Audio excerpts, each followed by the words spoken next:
Welcome to another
all right, here we go. So Miss Rhonda is in. Hey Rhonda's joining us this evening. How are you? You're on mute.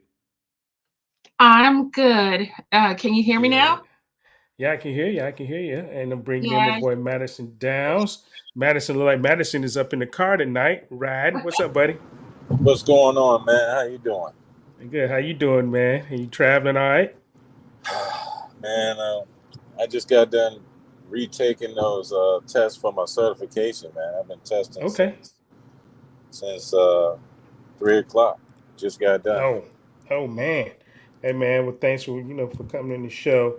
So, what I'm gonna do is, like I said, our special guest tonight is VA Warrior Mom. She's the co-founder and vice president of Virginia for Children's First. And if anyone ever follows her podcast and follow her on Facebook, follow her on YouTube, you guys know, man, she is a fire brand. She's a fire brand. And as far as I know, she's the smartest woman, smartest person I know on this education stuff. What's going on in VA as far as the grooming of our children, in the education system, and what's working, what's not working, and what we should be doing. So if anyone wants to know any legislation or anything about what's going on with our kids in these schools, this is the lady to talk to and get familiar with. And I'm going to bring her in and let her introduce herself. Hello, Miss Ann Taydus, VA Warrior Mom. How are you? Hey guys, how are you? Hi, Ann. Hi, I'm so excited to be here. Thank you for having me on. Well, thank you for coming on. When I first saw one of your videos on Facebook. I stay suspended on Facebook a lot, so all I can do is watch Well, things, you right? I probably know can't my other. comment. I have deplorable. There's Annie 45. Like people are like, I think I'm friends with somebody that, and I'm like, no, that's me because nobody shuts me up. So I have like ping ponging accounts. Oh, okay. Well, wait, I just don't have time to do that. I have one account. They shut me down. They just shut me down. I need to do that though. And people tell me you need to start another account. Do have 10 accounts. I can't do that. I just don't have time. I tell you what, tell the people that's watching and the people that's on YouTube. If you're on YouTube, hit the like button. If you're on, we're not streaming on Facebook right now because I'm suspended, but I know we're on Ann's YouTube page. So hit the like button. And if you happen to be sharing on Facebook or whatever, hey, hit the share button and just keep it going. So go ahead and introduce yourself and let us know, and people that's watching, who you are. Well, my name's Taydus. I'm in Chesterfield County, the county that people think in Virginia is okay, it seems. Just like people all over the nation think Virginia's okay. But it was August 10th of last year, I went to my first school board meeting. And we have a 3-2 with 60,000 children, Republican to communist school board. Republican, I use lightly. And after 4.5 hours of public comment, they voted to mask the kids and to 100% adopt the transgender model policy verbatim in under 4 minutes. And I don't do anything to operate off of common sense. And I was like, that's just not right. And so then that led me down the trail of figuring out and then sitting down with Chairman Ryan Harder, who's running for delegate, as if Carrie Coyner wasn't bad enough, but because they split Chesterfield in half. So I just started digging, and then I got into the campaign because I couldn't believe that anybody could be worse than Terry McAuliffe. And so I started, working my butt off. At one of Youngkin's rallies, Matt Strickland, who is running for Senate, who's amazing. He owns Gourmelts up in Fredericksburg. I knew that he had resisted the whole masking thing. And I wrote him and I said, listen, this needs to be talked about. This was back in like late September of last year, and it wasn't being talked about by Youngkin. And so I got involved with his team here, and they let me have a table, and it was stop the mandates. And so it just kind of started there. And then from there, I worked really hard, and then he got elected. And I wasn't one of those parents that was like, woo, and like went into the woodworks. Like I had enough I'm not one of those like blind belief in authority people. And plus the whole time I've been hearing he's a globalist, World Economic Forum. At that point, I was like, don't care. Can't be worse than Terry McAuliffe. Like I'll deal with that later. And so then, there was kind of like a peaceful period, not really though, between November and January. But then I really started, because I could walk up to him right now and be like, Glenn, we need to talk. Because on the campaign trail, I told him, and I said, listen, I'm hearing a lot of stuff. And I said, I'm just going to tell you, you ran on the back of children, parents, and in the end, a rape victim in Loudoun County into office. And if what I hear is correct and you prove me wrong, as hard as I worked for you, I'm going to come after you. And not in like a political like a domestic mom terrorist way, but like using my brain. And I have ever since. And right, so you campaigned for him a lot around Virginia, around the state. Oh yeah. As a mom, I wasn't a, door knocker. Like I had in Chesterfield, I said, you're not talking about what people need to hear in Chesterfield. So every Saturday morning I went down to their headquarters and I gave them like an alley rally. I wasn't in the restaurant business too long, but like, this is what Chesterfield needs to. So I kind of feel like, and he wasn't talking about this, that, the other. And so I was in Burke when he had that big, we're not going to in Loudoun County, that big statement that he made about what was going on in Loudoun and how on day one they were going to da-da-da. And so I tell people, I was like, and this is like deplorable was that name I was under. And so I have all that like live. And so I like go back into that account and I pull it over to this account and I'm like, y'all, and I'm like, you can't ignore this. Like our children, I had to pull my kids. Which I can't afford to do, but I also can't afford for them to have the education that they're having now. My 12-year-old is crushed her spirit by what social emotional learning has done. And my 5-year-old, thank God, they will never get their hands on her. But I'm also not, I was the only parent, me and 2 other people at the school board meeting. My kids don't even go there anymore. But if you think that you can pull your kids and put them in a bubble and not do anything to change this, sorry, but there's still millions of children going through this, that your children are going to, those are the children that are going to one day run the country.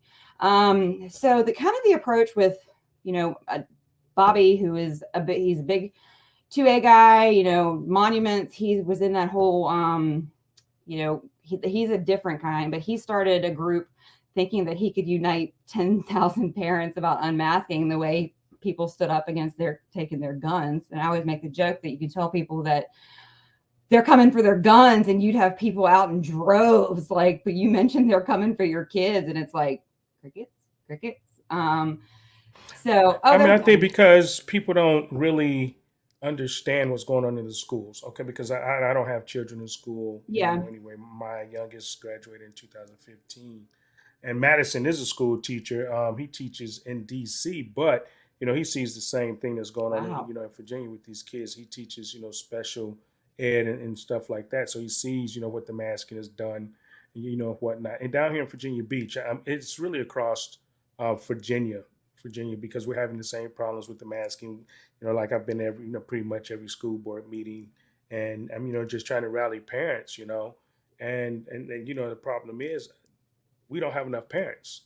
You see the same people every school board meeting, right? Either the same parents or the same advocates for these kids at the same school board meeting. And it takes us to, people like yourself, people like me, people like, people down in Virginia Beach, because that's, it's where I know the most. And that's why I want to have you on, to really describe and really tell people about, some of the laws, that you found, some of the things that you found, because they said SEL wasn't being taught in schools, CRT wasn't being taught in schools. They told us all of this, right? Right. But different, correct? Yes. Well, this is what I tell people is, no, Josiah, it's called My Brain Works Fast as Hell, and I'm sorry that you can't keep up. But so here's the thing is that we have to stop saying CRT, number one, because the second that we say it, the argument's lost, whether it's the right or the left.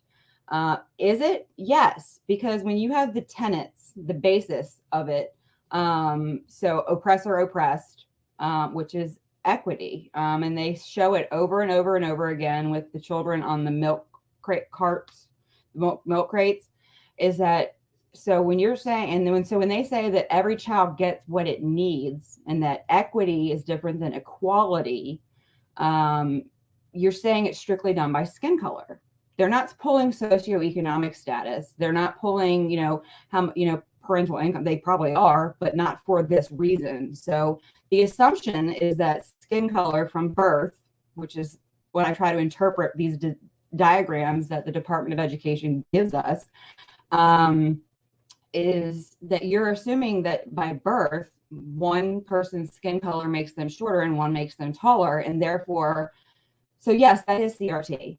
And so that, and explaining that to parents, and then explaining, and that's how it all started. Why we formed Virginians for Children's First was, in March, I was doing shows on explaining CRT and equity. And then that's when I learned through James Lindsay and a couple other great people across the nation about social emotional learning. And it is not a COVID thing. It did not miraculously appear because of COVID. It was the catalyst for it. It gave it the push it needed. But if you look across the nation, there's amazing people like Charlotte Iserbyt, Phyllis Schlafly. People that have been fighting Common Core, which is why I believe that we are a decade behind, is Virginia believed all along we did not have Common Core. well, we didn't have the national standards, but who here has kids or has taken a standard, an SOL?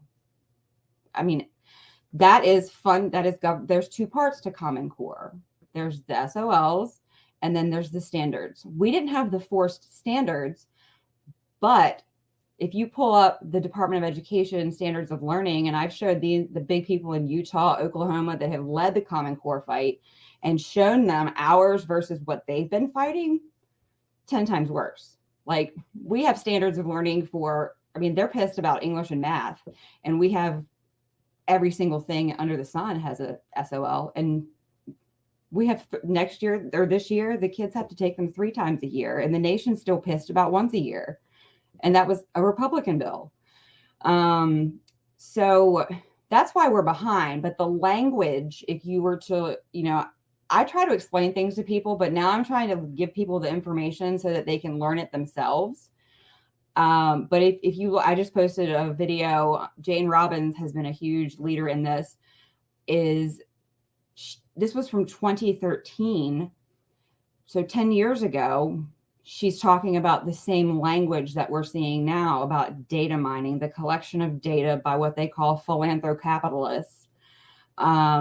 And they're talking about social emotional learning, which is non-cognitive. They're judging children on non-cognitive traits, and not only judging them, but assessing them, and without parental permission. And that's on these surveys you mentioned, right? That's on these surveys, right? Well, SEL is an actual curriculum. So you're going to find it in your kids. Now, this is because of the COVID money. It's lock stock. It's like they're doing it. Like, we had it in 2017 because James Lane plowed through Chesterfield before he went on to the Department of Education. And now he's Miguel Cardona, the Secretary of Education's right-hand man. But so this was long before COVID. This was not a COVID thing. So yes, they take a class. Usually it's Second Step, done by Committee for Children, which is another Bill Gates funded. I mean, Bezos, all the big names, Chan Zuckerberg. I mean, that's another one. They're all like the top 12 fund all this stuff going into the schools, every web app, everything. So that's going to be the actual curriculum. You can opt your kid out of that. It's on. And that's and that's statewide. And that's statewide, right? By now, yes. The COVID money, when they talk about like the no less than 20% that must be used for recovery loss of learning, that's SEL. That's 100% what that is.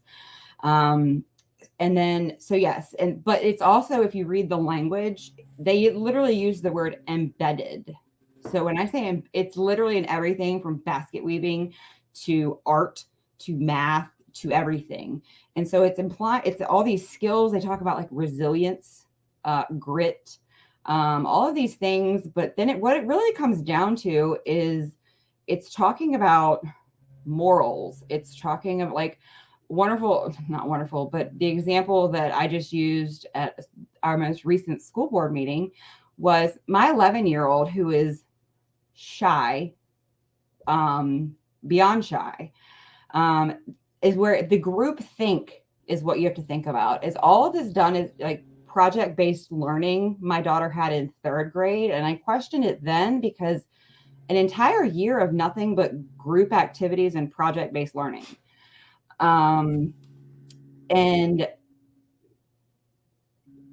so it's this group, it's collectivism, is that they're breaking down identity in children because children don't have to be re-educated or, indoctrinated because they're already brand new and malleable.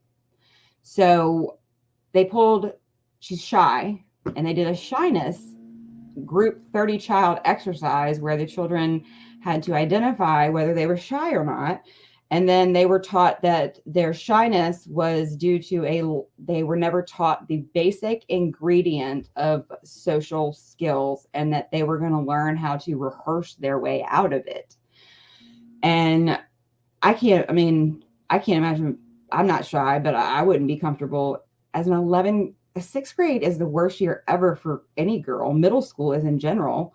And so it's constantly asking questions about their beliefs. There was one from the beginning of the year where it was, what do I like? What do I not like? Common stuff. And then it was, I'm a leader. I'm a follower. I'm generally well liked. I'm generally not well liked. I have, significant parental figures who support And they me. use these, and they use these. And Rhonda, you can jump in anytime you want. You and Madison as well. But they use these questions in these surveys to really, from what I've read and things that I know is going on in these schools as far as the grooming of these schools. They're targeting these kids.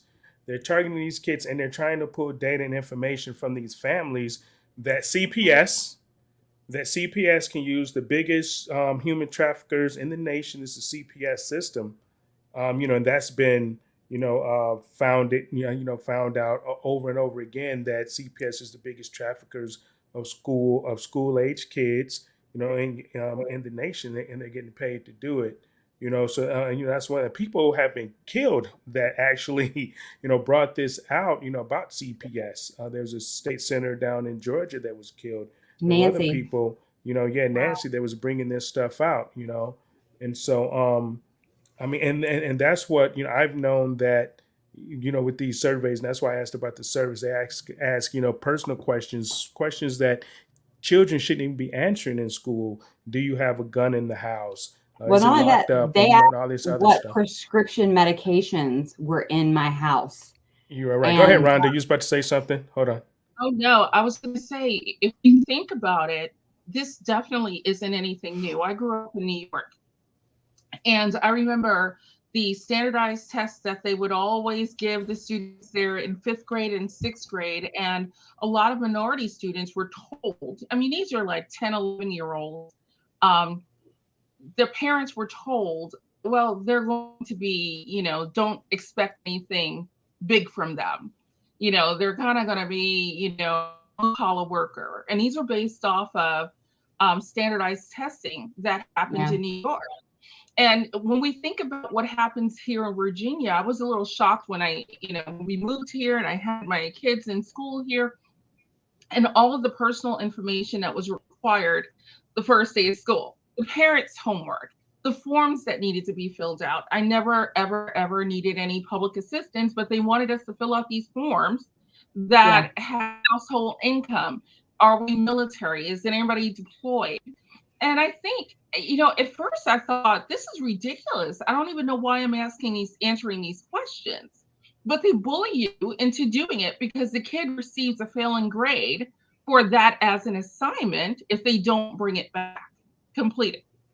Yeah, right. They have to come turn in the green card to the schools, and they do that for funding. Yeah, exactly. Yeah, and even if you to steal don't more money. want to fill it out, exactly. When you don't want to fill it out, they tell you to fill it out because they need it for funding. And if you don't return the forms, or if the student doesn't return the forms, they get a failing grade for that particular homeroom class for that assignment. So it's very much bullying. It's a lot of control. It's information that these schools should not have when it comes to our children, when it comes to our families. It's one of the reasons why, my oldest son, he went to, and I won't say the name of the school, but he went to a private Christian school for 1 year. That was it. One year, and he was out of there. And it was because the questions on the questionnaire were very similar, very intrusive, very much like how many, have you been married before? Do you go out drinking? Do you go to parties? If I'm not going to ask that for a school that's asking for $30,000 a year, I definitely don't want to ask questions for a free public school that's taking my tax dollars to tell me how to think and tell my children to think.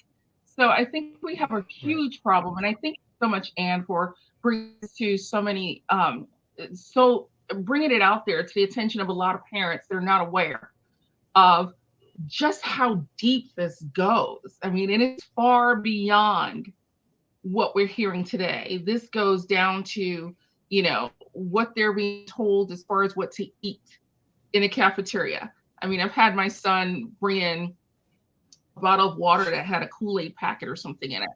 And he received a note that day that said he's not allowed to bring that to school. So the next day I gave him 2 bottles of water. I said, how dare you? But yeah, I think exactly. But then have you seen what they feed them in the cafeteria? that they Exactly. like that they've Yeah, got that's that all of this, Michelle Obama all of this. food. Yeah, that they've got all this. All the counties are now like bitching because they're out of their COVID money and all the Yeah. now. And I'm like, well, one, we saw what you fed them when you had the money, and two, you shouldn't have fully funded the school for the next 2 years, the county for the next 2 years, if you Mhm. cared that much, you know. But is that's where the free lunch that program Right. that Biden is threatening people. It's 100% data collection. It is. It's not about the free food. It's about the economic. That's what they're doing. Is that you think Biden's not going to offer anything free to anybody unless but I mean, is Right. that it's 100. It's bipartisan, and that's I think what Virginia does not like to hear the most is that this is not strictly a leftist liberal thing. Like, Right. Exactly. No, that's nice. Definitely a bipartisan thing. All right. So Mike said here, I go down and in the, these comments and, in the chat. And so Mike said, what's next? His new education team, since the mask is not an issue, his new education team had a meeting. So what's the plan? So tell people about Youngkin's new education team, about who they are, where they come from, and actually what we can expect, because, from what I've read and the people that I know he's put on the board of the board of education, things like that, that these people really are not the type of people that we really want sitting on the board. But go ahead and tell people who they are, because I've read your articles and listened to you. So go ahead. So all the questions that I had, well, not had, but I fought with people about, and I said, listen, if I'm wrong about him, I will be the first person to admit it and go bald after it. Like, I have no problem. And the second he hired Amy Gadara, and she is the founding, like, it's called the Data Quality, DQC, the Data Quality Campaign. It is the second most funded group by Bill and Melinda Gates Foundation, that there is. And what they do is data mining, period. Is she believes that the collection, that you can't change education or make education or do anything without education without data. And so people are like, well, what's data? Well, the scary thing is that they've made these, they call them personalized devices, these one-to-one devices, Chromebooks here, iPads somewhere else, but they all have RF chips in them. And we know RF that tracks the child literally everywhere they go in your house. It tracks everything they do. And they also have a student ID, which might as well be their social security number, because no child will ever have that 6-digit code ever again. And so, and then you were talking, Rhonda, about, when you go into school, you have to submit all of these vaccine forms and all of this, the socioeconomic stuff. I mean, just the questioning of so all of that goes into there. I call it the data locker. But it's also tracking, what bus they take. It's tracking, everything. It's something like 400 data points. And Virginia has been taking grants for something called the Statewide Longitudinal Database System since 2009. And that was to basically, they took the money under Obama to basically exchange our data with other states. And so it's so much information. Clicking of the mouse is that what we have found is this, and this is, the cameras. I ended up putting tape over my daughters because I had read stories about they're using cameras to analyze children's facial features to have something to do with SEL, social emotional learning. Are they doing facial? You say they're using facial recognition now in schools? I've read about it in other states, and the fact that Northam banned facial recognition, and guess who brought it back? It's one of those And things they're not that, allowing the kids to turn the camera off either. right. But yes, now they didn't, when they were home on COVID, they didn't have to turn them on. So yeah, go ahead, Madison. You said they didn't have to turn the cameras off when? During COVID. You're saying they can't, that they couldn't. Oh, I don't know where you are, but they didn't. they did, and they didn't care when they were here. And so you had mass truancy, like kids just turning their kid. They weren't required here.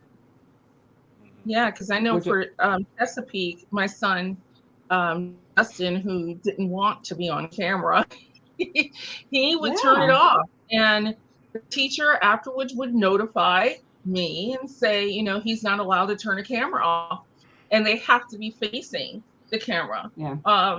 He was called out because he had the camera facing the ceiling rather than, so he would turn the screen on a laptop down so it could face the ceiling. He didn't want to be on camera. And she said, no, we have to view them all the time. So parents were complaining about this on the Facebook sites for the schools, and I had to caution parents that most of the time the school boards are monitoring those sites as well. So they were often members. So monitoring everything. Exactly, they were all often members on those accounts. So it's where you don't really have an out. There's no place for the parents to go to complain when there's no trust involved. And I cannot understand why Governor Youngkin would decide to do this stuff. This is the reason why he was voted in. You know, these were the hopes and the dreams of the people here in Virginia. We were so thrilled. Finally, you know, we got the scary creature out of office. Well, no, now we just have another scary creature. And I just wanted to, I'm going to throw this back to you, Ann, but I wanted to throw this over to Jerome. Something Ann said triggered why Youngkin now is supporting your friend Kiggins. What is Kiggins in charge of if she wins Congress? The same-sex bathrooms, the LGBTQRST and so forth, that whole agenda and the schools that she voted for. So I couldn't figure out, and you and I were talking about this before, why these so-called Republicans were running to her side and not questioning her on her voting record because of the agenda. I think he's... Yeah, I can tell you what I know is that last month they canceled. Now I go down to because I'm in Richmond, near Richmond, the Department of Education, to speak directly to, you know, the old guard and now the new old guard, because their mentality has not changed. Hey, I'm sorry. Say that again. I had to. Yeah. When you say, I heard you say that you were going to throw it to me, and I got jammed. What's up? Say it again. Oh, I was saying to Madison and to Ann, you know, when she mentioned about the agenda here in Virginia and the push with the LGBTQ and so forth, and Youngkin's support of Jen Kiggins, it makes sense now, because what was her voting record? What was her agenda? If she wins the congressional seat, what will be her agenda? What is she on board with? What is that legislation that she's slated to write? I mean, all you have to do is look at a voting record, right? You just look at a voting record. So this is definitely something that surprises me as far as what Youngkin is doing, but now it's starting to all make sense, given the information that Ann is providing us. This is an agenda that goes far beyond what we originally thought. The people that we originally thought were on our side, we're starting to see now that it's really much broader than that. You know, it's not a Republican or a Democrat thing. These are, what do we call them? It's a uniparty thing. It's definitely a uniparty thing, and it's a globalist thing. You know, it's all part of the Marxists, and I don't care if anyone gets mad. It's all part of the Marxists, all part of the communism, you know, that they're trying to bring into the United States. You know, the separation of the family, the breakdown of the nuclear family. Absolutely. You know, and this is the because breakdown of what a white. Yeah, I mean, it's 100%. It's been done. I mean, 7 dictators over 100 years have sexualized children, whether it's Gromsky, whether it's, you know, Lukács, whether it's, we can go the Bolsheviks. I mean, this was Mao. I mean, this is where my random degrees go into effect, is that we, to ignore history and to know what the end game is and how all of those stories, including Hitler, Stalin, all of that ended up, and to sit here and to think our hubris is, we're no longer, I'm sorry, but that's why I am as loud as I am, is because this is the point that we are at, is that if we don't start calling it what it is, there's not going to, I'm talking about a generation, there's going to be no more like America. They targeted Western civilization for the reason that we didn't have the deep cultural roots that, like, say, the Eastern culture did, and that it could be easily crumbled. And it has been coming for years. I'll just say that so that people don't tell me I'm wearing a tinfoil hat. But when I say years, I mean a lot of years. Is that I've been getting the tinfoil hat thing for 20 years, and I just make people understand that I wear a platinum hat, not a tinfoil hat. You know, so yeah, I mean, because I'm pretty much always right. And we've said this on this show many times. You can go back, look at our shows, but we've covered a lot of these issues on our shows, especially when it comes down to the pedophilia, the grooming of the kids. I call it, they're grooming kids right now for prostitution. That's basically what it is. And the thing is, it's the school to prostitution pipeline, not the school to the prison pipeline. And they are targeting these confused kids, and these confused kids are the transgender kids. They're targeting these kids, and they're being trafficked, and they're being, prostituted basically out of the school buildings, and people need to realize that. And it's only going to get worse with these illegal aliens that they're going to put into these schools and flood our school systems with, because they're going to say, well, we're bigots and we're racist if we don't allow these kids in our schools. Well, these kids are being trafficked, and now what's happening with these NGO groups, they're making millions and they're giving them to these families, and these families don't even have to have background checks anymore. So you're going to see some major trafficking going on in these schools and flooding of our schools. But and like you said, people don't, I think they realize it, but they don't want to realize it. They don't want to know the truth. They don't want to admit the truth.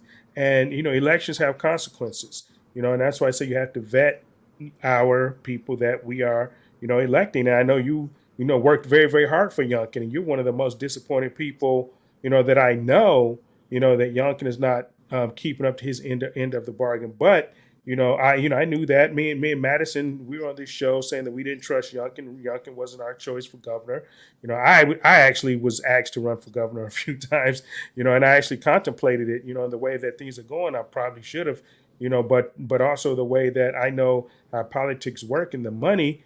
I know that, they dump a lot of money into these campaigns. Like they dumped in $5 million to beat me, the Uniparty. And that's why, you got this woman, Jen Kiggins, that Rhonda mentioned, who voted for every transgender legislation that came across Northam's desk, voted for SB 868 and 618 and 623 and 657, and gave, basically a Civil Rights Act that made them protected classes. You made transgender, mentally ill people a protected class in Virginia.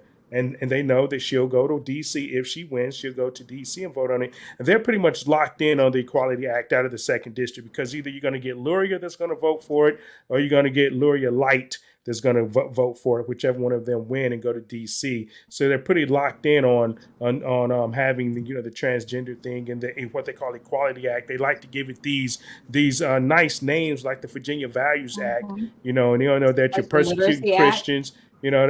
Which act? Which one? The Literacy Act. Yeah, exactly. Durant did that. If you read, they literally wrote out literacy, like, oh, we don't want K-3 dyslexic children. No, we're going to write that out. Like, the SPED moms were the ones that brought that to my attention. They were like, this has nothing. And if you read that, it is, if you know about like the whole thing, is what leads SEL, the drive, is what we're seeing now, which is the drive for workforce-driven education. Slavery, which is slavery, basically. Right.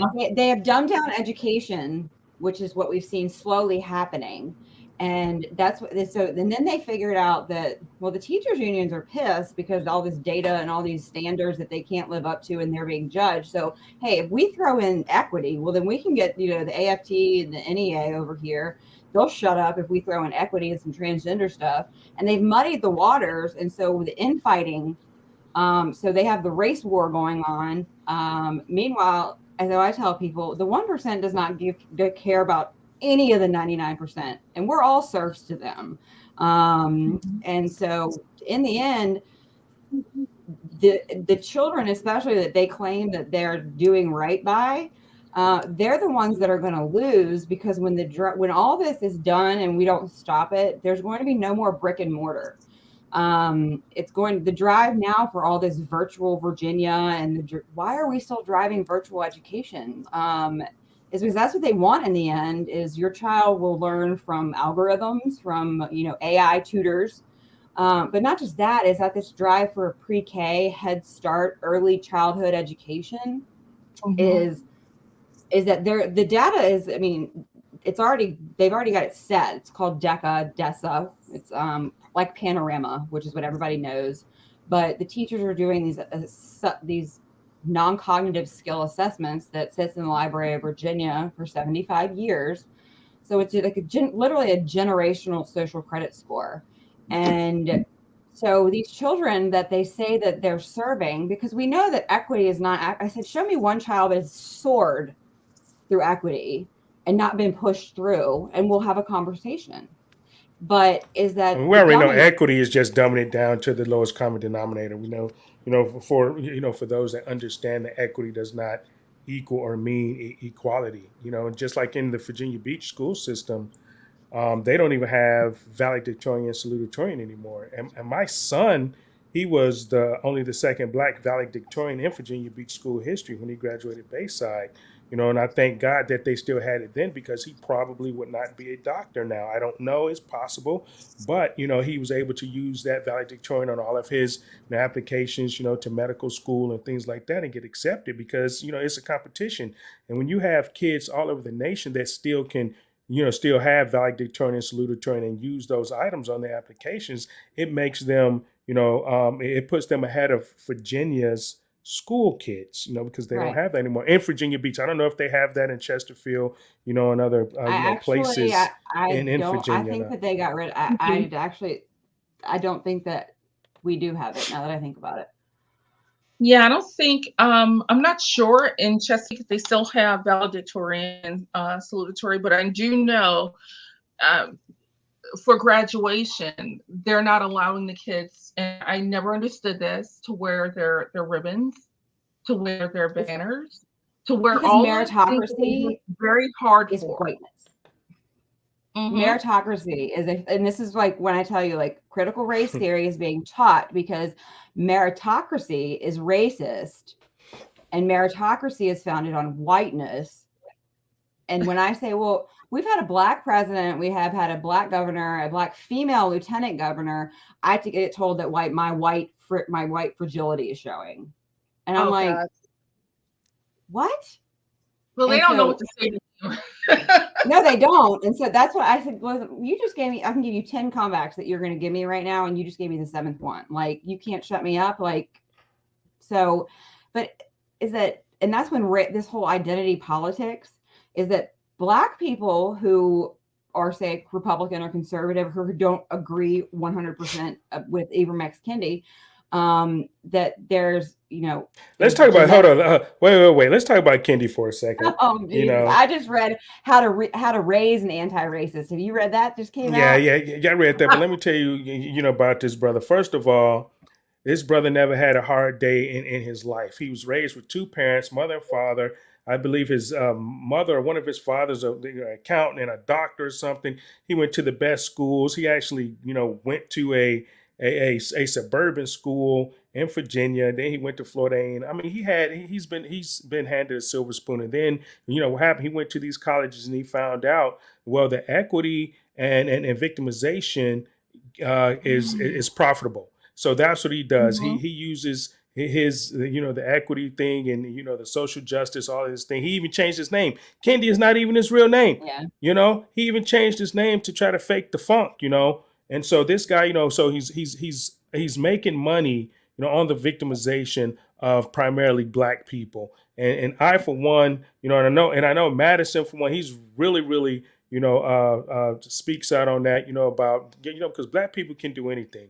Yes. I don't want to say, like I said, my son, was valedictorian to have an HVAC technician, have a musical theater performer. Madison's daughters, are doing great things. They're, highest in their class. They're in college. I mean, so don't give me this bullshit, that black kids are stupid because they're black and it's the white kids' fault. This guy and anybody that's spending money on this Kendi guy and bringing all this shit into these schools. You really need to evaluate who you are and evaluate what you're doing to these kids. And the parents that know this and aren't speaking up, you need to speak up. You need to stop being silent because it's damaging your kids, both black and white kids. Yeah, that's the reason I pulled my children out. Is because I will not teach my children that they have to acknowledge a person's skin color all day, every day. And if they don't, they're racist. Like, I was taught that you love everyone no matter what until you're given a reason not to. And then you probably still give them a second chance. And that's why people don't like me, is because I'm not going to acknowledge that because I love all people and that I love color. It's not the first thing I see, and it's not the first thing I'm going to acknowledge. And if I don't acknowledge that to you, that doesn't actually make me more racist, like, which is what people don't understand what the word anti-racist even means, which is a big problem. Yeah, facts. They just believe, what they, are taught or told, because we're creatures of habit. A lot of people just do what they're told to do, i.e. the mask, i.e. the going to get the jab, and putting the poison into your veins because you were told to, because of fear, because what people don't understand and what people don't know, what people don't research and find out, they fear. And so they are more apt to be controlled, because a lot of this is all about control. Schooling now is not about critical thinking. It's not about, using one's mind. It's about, submitting to authority.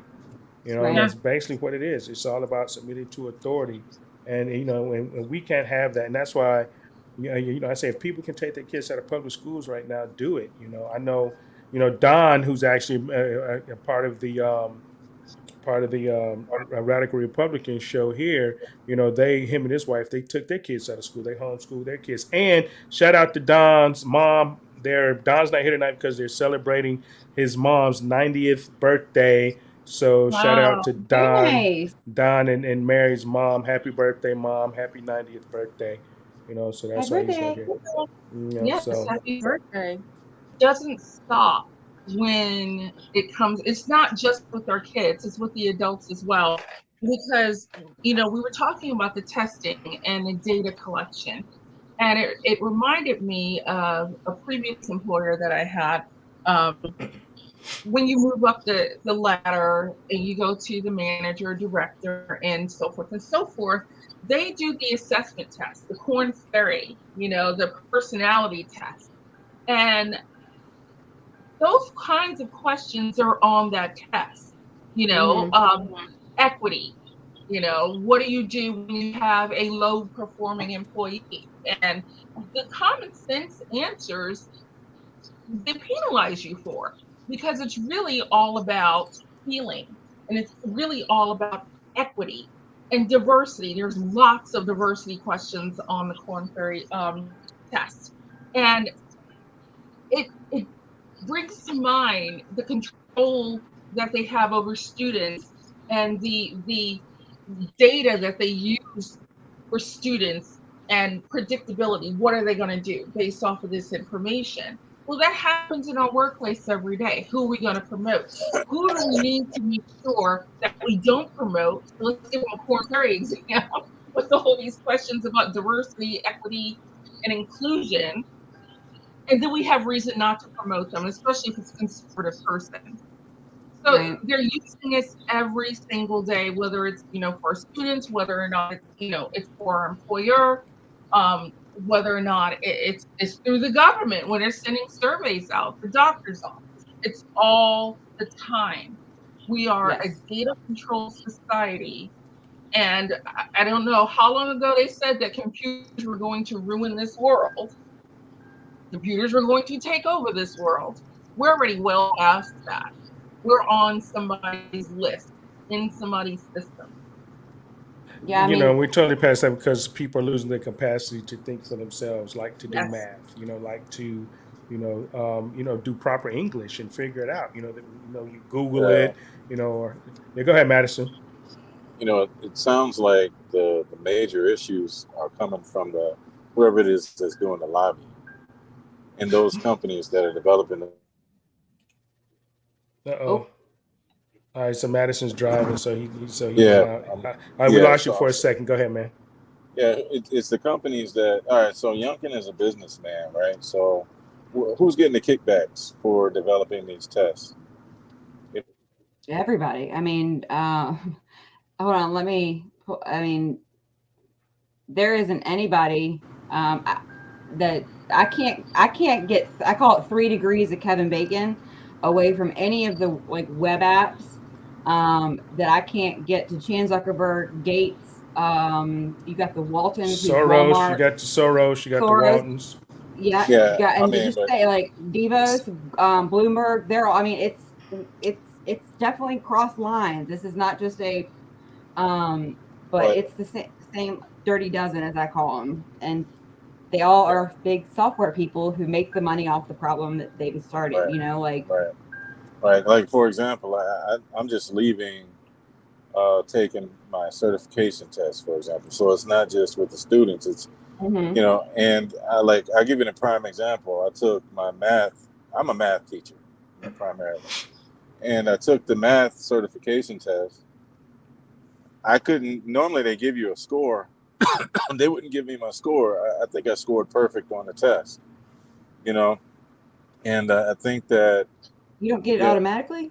you're supposed to, but mine said NS, and I probably put any amount of money on the fact that either I scored a perfect on the test, or I might have missed 1 or 2 questions. You know what I mean? And so the issue is they want even teachers to have to retake these tests because somebody's getting kickbacks off of this, just like doctors when they're prescribing prescriptions. It's this corruption has reached across all aisles, every facet of our society. Whether it's you going to the doctor, whether we're sending our children to school, you know, whether it's Biden and the Brown Church now with the tax, it's reached across every facet. And so now, when we're talking about education, like I heard earlier when we were talking about the cameras, I was one of those teachers that was told that students needed to have their cameras on. Now, what we were witnessing were, I can understand a parents wanting to push back on that. I wouldn't want my daughter on camera all the time either. But also, we were getting the students that were coming to class, and then they'd get on their Xbox, rather than that. I know if I were a student, I would have done it. I would have done that. I'd have been in class, and if I didn't have to be You on could have been camera, like this. I would have been. Yeah, I'd have been playing Nintendo, Right. and still getting the work done. You know what I mean? And so, that happened, It's the or they double-edged would be sword. on other. Mhm. I'm sorry. Because it's the double-edged sword because I had a teacher who dropped me off the equity professional learning binder from that they had to take last summer.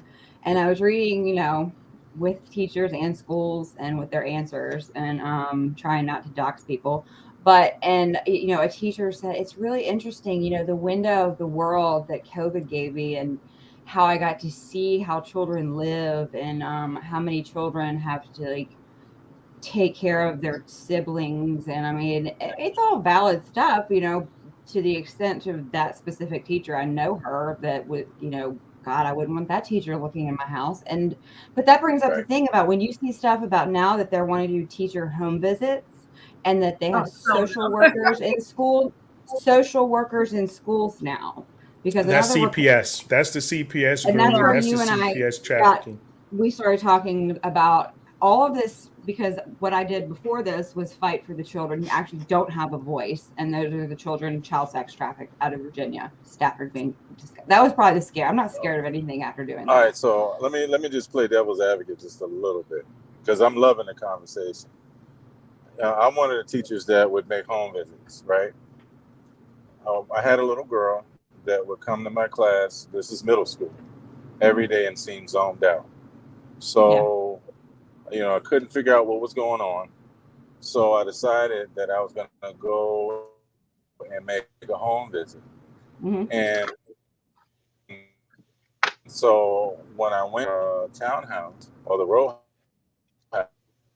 house.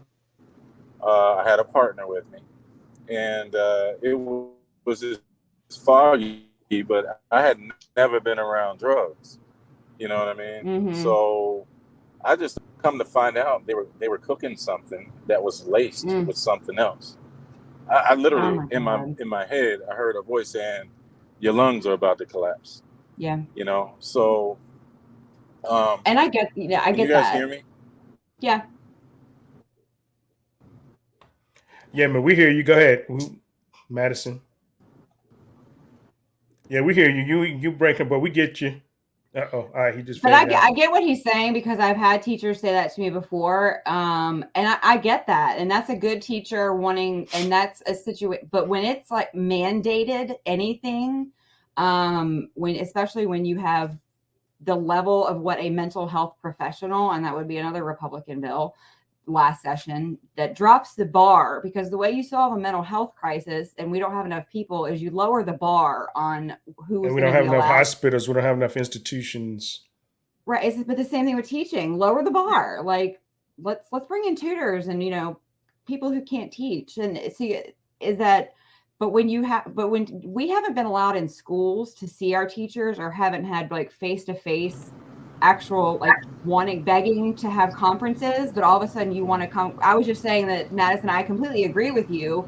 I fought with, CPS, and, I get that, but when it's mandated, and when it becomes part of something of a system that nobody trusts to start with now, and the bar has been dropped to and that was a Republican bill, I mean, Obashane, that in order to solve a mental health crisis, you don't drop the bar to get more people in, to solve a mental health crisis. But I mean, I've heard that what you said is that good teachers, that's from your heart. That's not because you were mandated to go in somebody's house with a social worker for no cause. No, and I didn't go with the social worker. I went with another teacher.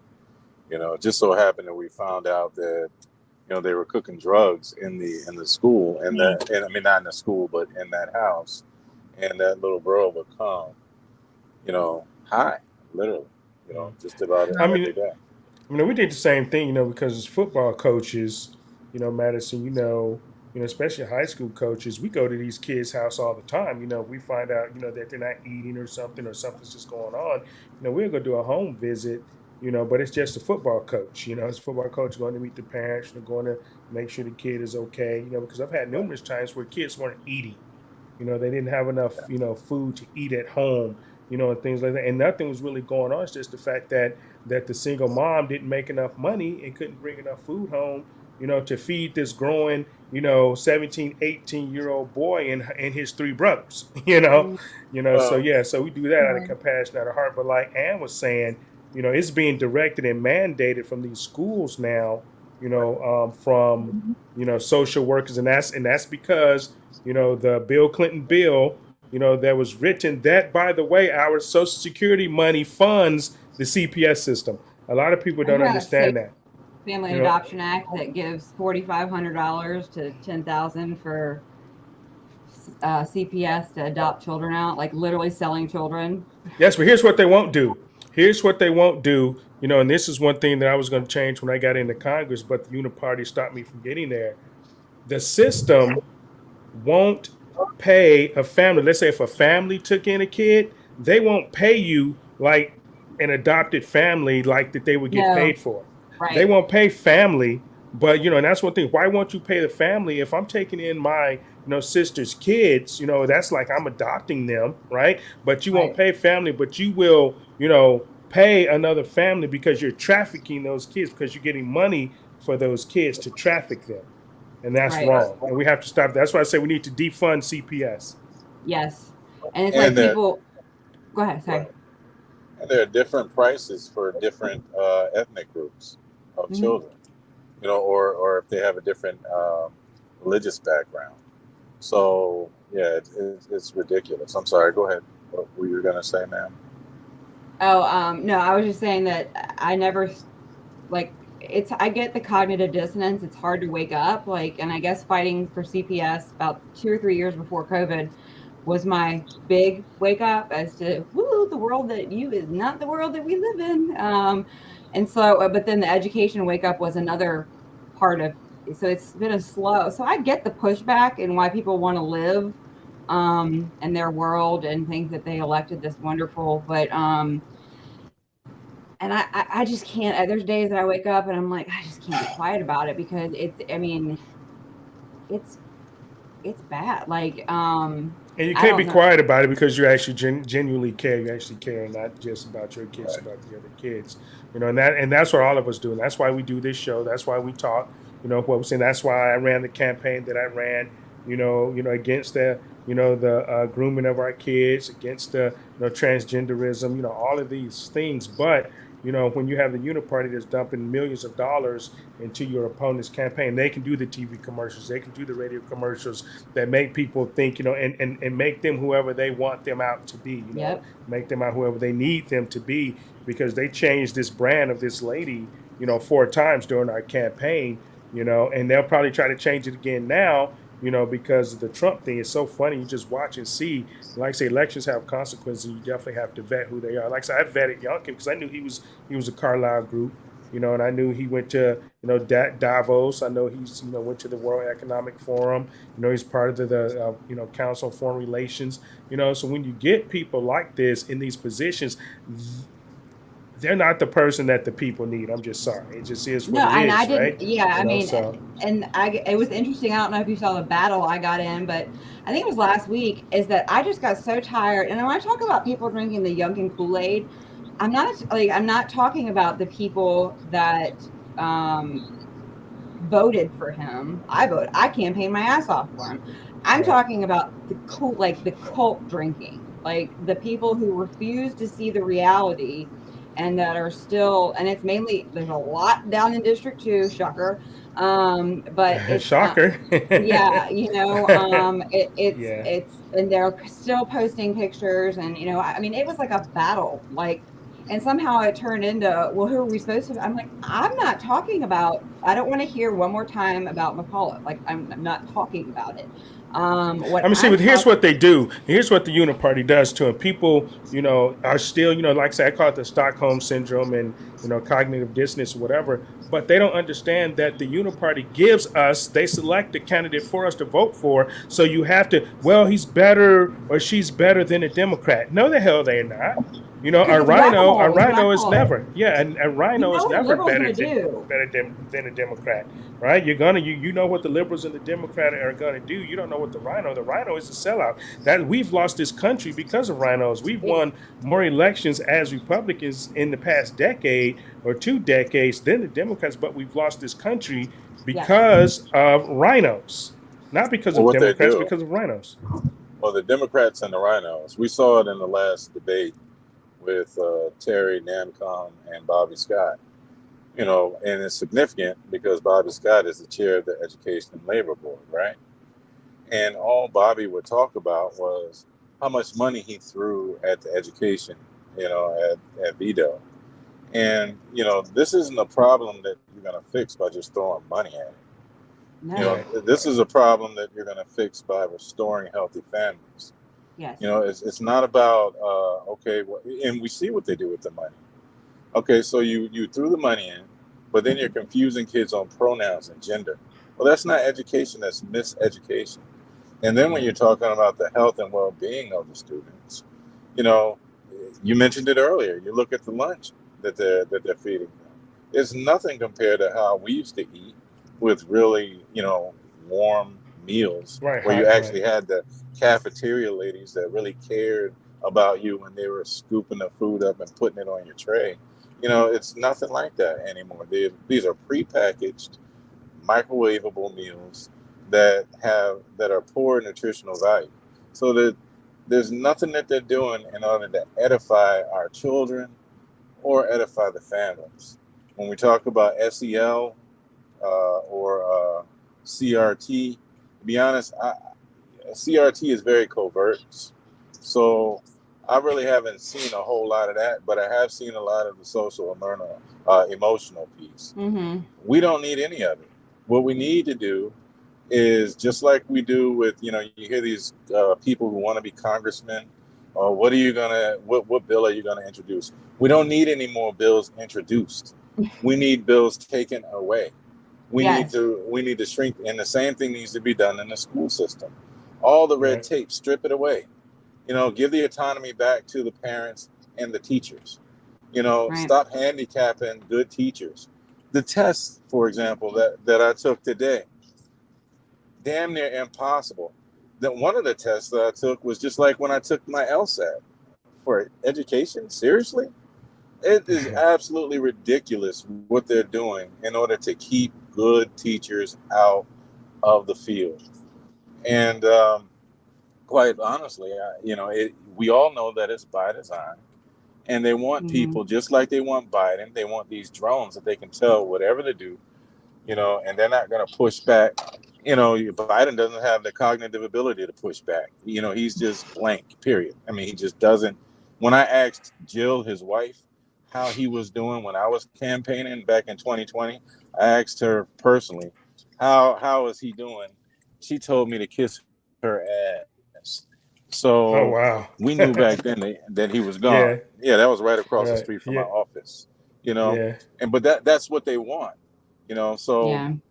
it's not and insofar as Youngkin is concerned, and I'm gonna stop talking because I enjoy listening to this conversation. Insofar as Youngkin is concerned, he's not concerned about the people.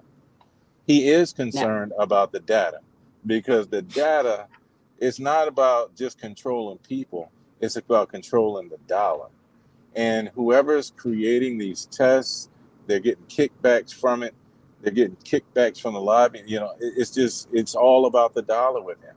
It's not about well-being. It's not about edification of families. None of that. And we can talk about, we got a black lieutenant governor. We got whatever. That don't mean nothing. It doesn't mean anything anymore, because they already went after, they had their test group with minorities early on. They saw that it worked. So now they're doing it to everybody. That's where we are now. That's the bottom line. So now we've got to defeat the whole system. Yeah, here Yeah, it is. And I say this, then I'll throw it back to you, Ann, because Madison just touched on something real quick, right? It doesn't matter if we have a black anything, president, lieutenant governor, whatever, if they're controlled.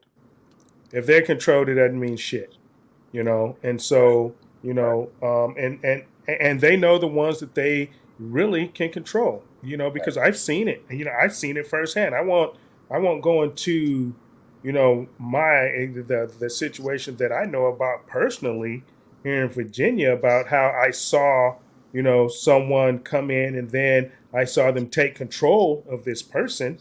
And I know that they're controlled now, and and a couple of other people, I've that seen it happen to good people too. they needed money, to continue their race because they wanted to win, and they took the money, and now they're controlled, and so hence probably why I didn't win my race, because I was asked a few times, hey man, you need to go on Win Red. We need to get you on Win Red, and I declined to go on Win Red because I'm not going to be controlled by money. When you are on Win Red, you are controlled by money. It just is what it is. That's where a lot of these people get their funding from. And I honestly outraised a lot of people that was on Win Red. I didn't need Win Red. And so they knew then that I wasn't going to be able to be controlled, that they couldn't control me. So they spent $5 million against me to make sure that I was not the candidate. Okay, so go ahead, Ann, finish. Well, go ahead, Madison. On that note, constituents need to know, since you brought up the fundraising piece, when you are donating to said candidate, your favorite, they're taking, 50, 60, 70, 80%, sometimes 90% of that money.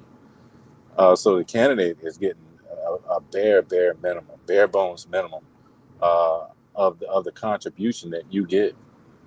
A lot of times you can give $100 to a candidate. That candidate is lucky if he gets $20 of that money. Yeah, and that's through WinRed, that's through Antidote, any of them. So when people are actually feeling like, hey, well, I contributed to this candidate, I gave this amount of money. No, what you actually did was you gave that money to the same elites that have been running roughshod over you for the whole nine. So That's what I told Right. Derek Anderson when he lost to, Yesley Vega. Is I said, dude, you had her almost matched, but if you look, I mean, she stumped with Ted Cruz and Derek. I said, you ran for the people with the people's money, because his donations that were like $250, and he was neck and neck with it. He almost won. Is that like, I was like, that's a huge win, because you were knocking doors on the last day. You weren't toting Ted Cruz around stumping. And is that we've got to get behind these people, that are running for Senate, and we've got to rally for them, because the illusion, the two-party system, if it existed, should have been stopped a long time ago. But now that it's literally not the two-party system, is people like a big ex-senator that I got into it with about how I was in talking about it. He agreed with everything I had to say about Youngkin. And this was at the Trump rally that McGuire had last weekend. He came up to me and he knew me from Facebook, and we had gotten into it on Facebook, and he introduced himself and he was like, I completely agree with everything that you just say, but you're just hurting the brand. And I was like, what did you just say to me? And I was like, what brand would that be is the question, because people in name, when you say Rhino, it's a cute name, but it actually means something. Okay. If they're a Republican in name only, why aren't you asking, what are they? Because, and it's like, I see people all the time. They're like, and that's the problem with the Chesterfield GOP that I have, is the old chairman, when I brought up Carrie Coyner, because she's a straight up Democrat, she votes with McClellan's her best friend. I mean, I don't even know what, but he said we would never unseat a red person in a red chair. And I saw somebody else, a big group, saying our goal for next year is to have a red body in every red chair. And I'm like, no, is that like, we have to stop aiming to have a red body in a red chair that doesn't align with conservative or Republican, or even going to vote, or the way that the people elect them to do. Like, right. And until we start challenging, it's not going to be easy, but we have to start challenging it. We really, right. We really do. And, they believe in this 11th commandment that Reagan started. Thou shalt not talk bad about a fellow Republican.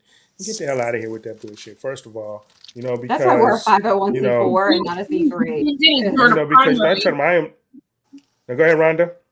No, I said that was only for the primary, because once that happened, and some of the Republicans or rhinos came after him, the gloves were off. So they really don't understand what Reagan meant by that, and they take it to the extreme. Oh, you can't just, you can't talk bad about any other fellow Republican.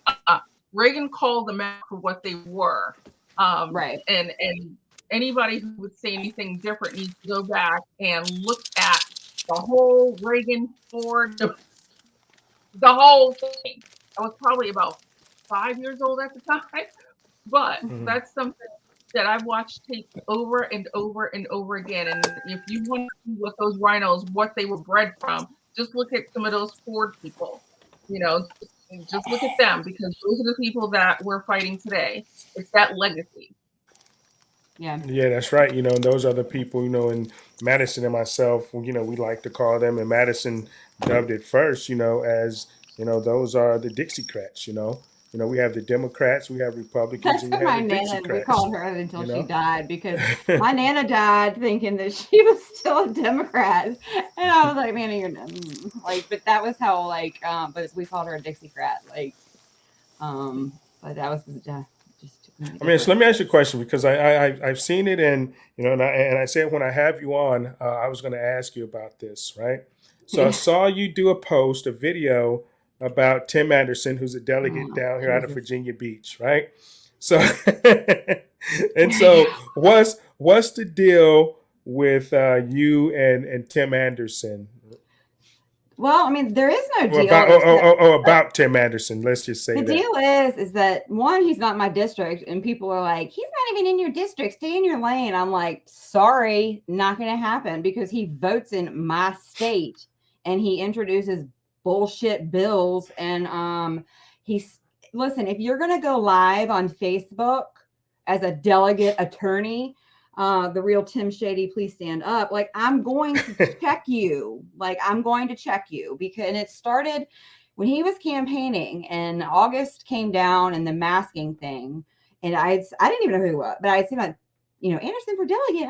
And he had made all these, I'm standing in front of this school building and this has to stop. And so I was one of the stupid, how much money that man's made with $50 30-minute consultations from parents? A lot. I was one. And the second I talked to him, I was like, he started rude as hell about, well, do you even know about Northern's new mandate? I mean, not even about the legality of it, which I didn't know back then.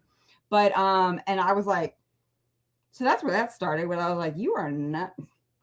And then, I think it was another one of his, I just get tired of him whining on Facebook about, well, we can't do anything about the books because we don't have the Senate. And when I say that, I'm talking about multiple people. Well, you haven't read the legislation. And I said, and because I have been fighting the book thing forever, I know the obscenity codes. And I said, no, Tim, here you go. Here's all 6 of them. Go and attorney delegate. Okay. I don't live in a county where I have an attorney delegate who ran for the people that I can say, hey, Carrie Coiner, not going to happen. So, and you know what he did 3 days later? He went down and filed that motion at the courthouse. And the problem is the definition of obscenity. So I've been begging, can somebody put that on their list of bills? Can we change that? Because that's the problem. It's not sexually explicit, whatever. It's the definition in the code of obscenity. We could have gotten these books out, but as long as you have, has literary value that's completely subjective, they're going to have it out every single time. So can we please change this? But I gave him, he's an attorney. And so that's when I started to learn the expectation that they know what they're doing, first of all, the most of the time, especially when it comes to education. And then I saw him at the Virginia Education Summit. And this is right after I started getting loud about why Youngkin had not had his new Department of Education rewrite the transgender model policy, which if another person tells me, no, he needs the Senate. No, he doesn't. Read the legislation. It says, okay, education policy is written by, unfortunately, by the legislation, the law. They pass it to an agency. That would be, now it's not the Department of Education. There's the Board of Education. That would be Balo from Wyoming, who's abhorrent. Then you've got Gadara, the Secretary of Education, who, she's has nothing to do with education except education data mining. And then, so it passes it to them. And like a school board, a policy is up for revision at any time. So from day one, if he had been who we elected him to be, riding on the back, I repeat, of a transgender rape victim in Loudoun County, I'm not going to mince words about that, because this is something Loudoun County, I would have been at the door like this on day 2 if I was in Loudoun. And I'm asking them, and they're infighting so bad up there. I'm like, what are y'all doing? And so it passes it to them that there has to be a model policy. That's all it does. So he doesn't need anybody. It's already there. And so I had somebody inside the Department of Education call me about a month ago and say, I walked it over to him 2 months ago, the new model policy. I lost and I got loud, and finally last Monday, he issued a statement that it existed, not that he had it.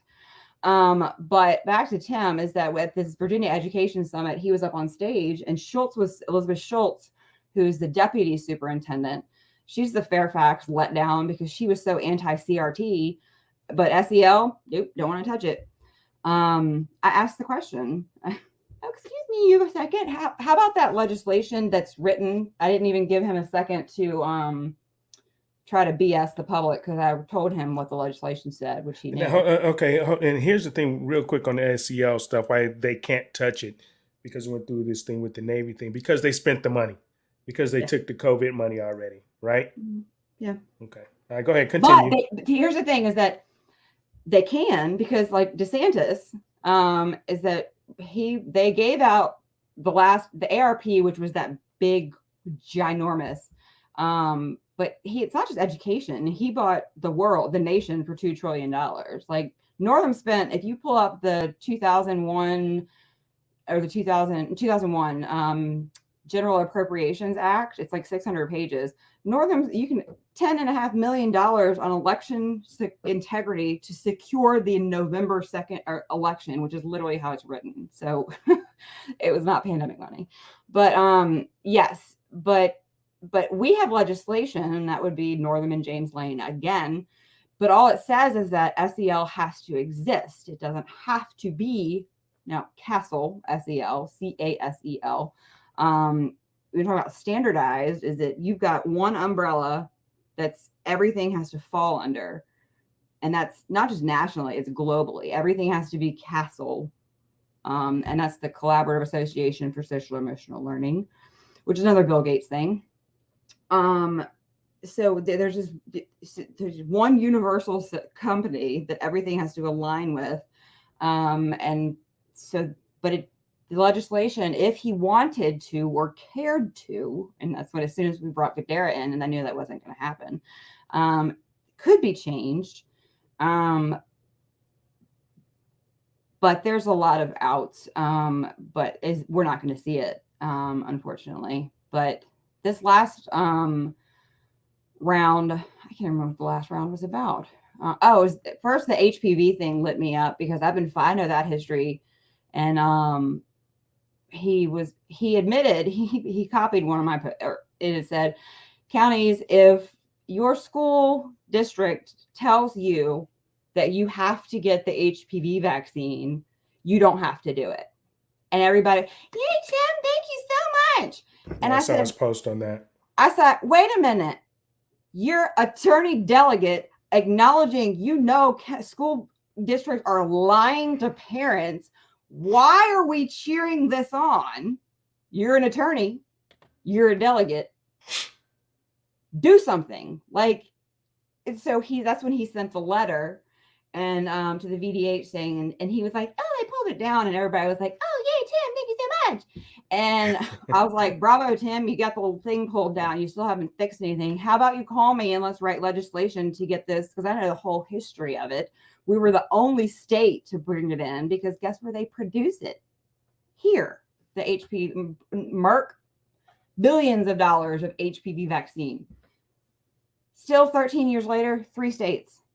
Now it's the recommendation it's the requirement that's not required. So when you have right, and that's how they get around it. Of course, they run the commercials, and people don't really understand what recommendation means. It's not mandatory; it's suggested, and that's how the CDC actually got around, and that's how Northam actually got around one not being sued for masking and the jab. And that's how the CDC got around. Oh, I'm following the CDC guidance, and it's instead of using shall, they say should, right?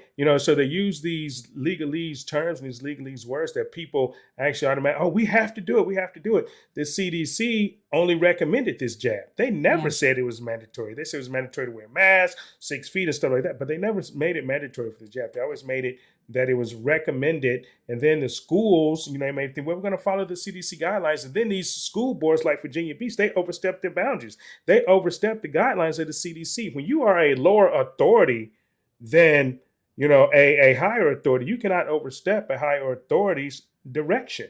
But that's what they were doing, and in these schools and things like that, where we're going with the recommendation. Well, the recommendation of the CDC is recommended, right? That's what we said all along. It's a recommendation, and that's the thing is that Northam. So what he saw was, and this is my belief, is that he changed the executive order days after almost every county had voted on masking, because there was the original one that said, unless there's a medical exemption. Well, a lot of parents started getting medical exemptions. And that's when he changed it to, I forget the wording, but none of us knew until literally 48 hours before school started last August. Oh, that medical exemption, you can choose to put your 10-year-old behind a face shield, a plexiglass shield like they're in Nuremberg, Right. or put them 6 feet away from their friends and segregate them. Those are your choices. Now, my 5-year-old would have rolled up in there like blinged out. Those were the ADA accommodations. Those were the accommodations that they were giving for to get past the ADA, because I was working for Chesapeake Schools at the time, and I actually quit because I would not wear a mask. And I wasn't going to put a face shield over my face because I had a medical condition that did not allow that. And so they wanted me to do that. So I said, well, you can have this job and shove it, because I'm not going to do that. So, fortunately I was in a position to do that, and I wasn't scared, and I didn't want to, worry about where my next meal coming from, because I'm pretty self-sufficient anyway. But, I know how to make $1, but that's what they were doing to get around the ADA and things of that nature. So yeah. Wow. Yeah. And just real quick, I wanted to just show y'all when a couple of the examples of when we talk about the surveys, the actual, so there's Panorama, and I'm gonna hold on, share screen real quick before we go. And I'm going to also show y'all what this stuff spits out. So when we talk about how bad, and a social credit score, I really wanted to, am I not signing my name? Are those scores provided to the parents, or is that something that the school? No, this is something that, no, you don't ever see it. None of this is, again, because Obama obliterated FERPA. So when they say something that says parent must have parental permission, Obama in 2008 gave in loco parentis, the schools, permission to consent for children for medical care, which is very scary considering the transgender thing going on. And we still have mental health for children that's left over from COVID. And now all these they can consent for your child for mental health, and you never know about it. That's where these surveys come in. So this would be Panorama, and so this would be so their overall now these are teachers doing it. How focused is this student? This is literally from Stafford. A teacher sent it to me. Not at all focused, slightly focused, somewhat focused, quite focused. Okay, now these are teachers. Okay, these are completely subjective questions. How often, and this is then they have self-reporting as they get older. So here in Chesterfield, it's literally called self-reporting, 9th through 12th. How often did you keep your temper in check? Children, they're still children, and they have no idea where this is going. And then how did you try to understand your teacher's point of view?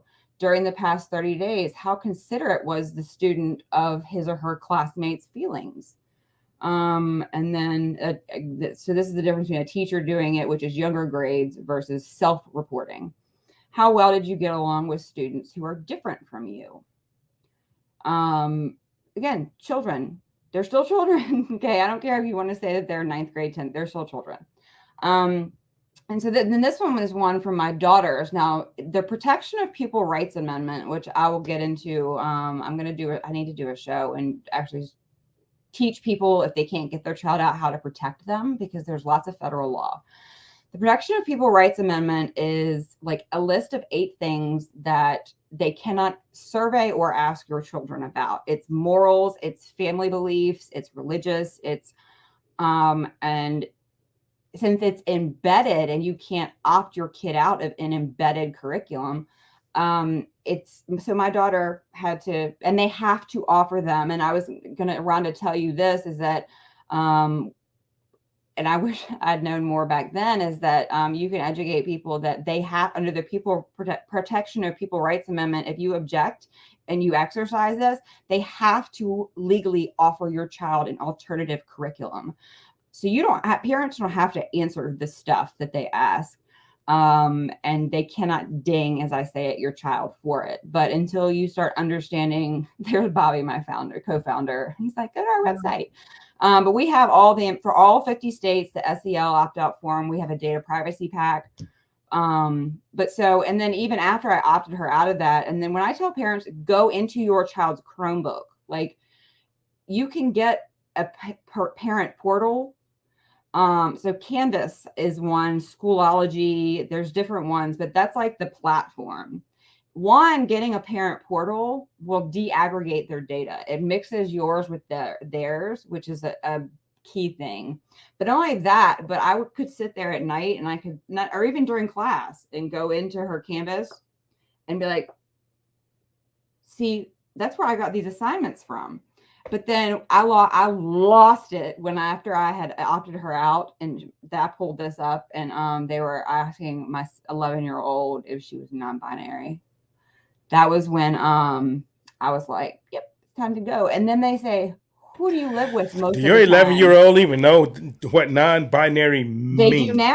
They do now because I open up her Chromebook literally, and they're using Google Slides, which isn't scary enough that they all use Google Forms to take tests, Google Slides. But yeah, no, she was friends with people who were gender fluid, pan, poly, like every flag. And I was like, it's not my transphobic side showing either. It's that my child should never be exposed to that kind of This thing. never should have been into the schools anyway. I mean, general science, this never should have been into the schools. And I don't care, what any of these people say. There's no such thing as anything other than a male and a female. I'm sorry, and I'm sorry. I'm not sorry. I just say I'm sorry because I'm being sarcastic, right? But I'm really not sorry, And so for these people to put these into the schools to confuse these kids, that there's something else. They always talk about follow the science. Okay, well, follow the science. You look in anybody's body, male or female, you have an XX or an XY chromosome, period, to tell if you're male or female, and that's it. And that's it. Gender is a social construct. Else. There's sex. Like we have to start saying sex. No, my sex, not my gender. Thanks, gender Vic. is a social construct. Mm-hmm. But real quick, so this is one that I pulled too, that this was in the opioid module where they taught my daughter all the types of ways to abuse, like you can shoot it up. They even taught her how to They said you could parachute it, which is sticking it up your butt. What is this? It says, what? Use Google to search and find an image of a medication that can currently be found in your home. Okay. I've had people say, well, what's the context was this was an assignment in the opiate module. That's the context. And then it says, paste the image in the light blue box. So they would have to open the prescription to see the image of the medication, paste the internet link that they use on their Google Chromebook that's now going to log, and paste the image where you paste the link where you found the image. And so they know what medication is in your house and who's taking it or whatever. I found out because my daughter's principal was like, nope, didn't have anything to do with this one. He was like, it was inserted all 12 middle schools. I did not even know it was there. Like that was one thing I've never seen Chesterfield pucker their butthole and get it out of the schools as quick as they did, but I got all the screenshots. But that's middle schools or high schools? This is 6th grade. Okay. I was like, I haven't seen any of this. I was about to say, oh no, send this to me right now. Because I'm going to get on somebody's list and make a whole bunch of teachers and principals angry. So, yeah. No, but 6th grade is and it was in all 12 middle schools here. But this is the one I was talking about earlier, that when we talk about so you have down here, it's like, I'm generally well liked. I'm generally not well liked. I have a group of friends. A 6th grader is struggling to make friends, or these are just atrocious questions that you should never ask children. But so here, what we talked about, this stuff here, these is that this is what they spit out is why can't I zoom in? But so it's hyperactivity, attention problems, conduct problems. And so it spits out a T-score. like depression, anxiety, of their likelihood of ADHD, oppositional defiant disorder, mood disorder, bipolar mania. So they know what drugs to give your kid. correct. And so that's where big pharma comes in, is how long have parents been taking the word of the school that their child needs to be, how many, an Adderall generation, like how many parents, Prozac.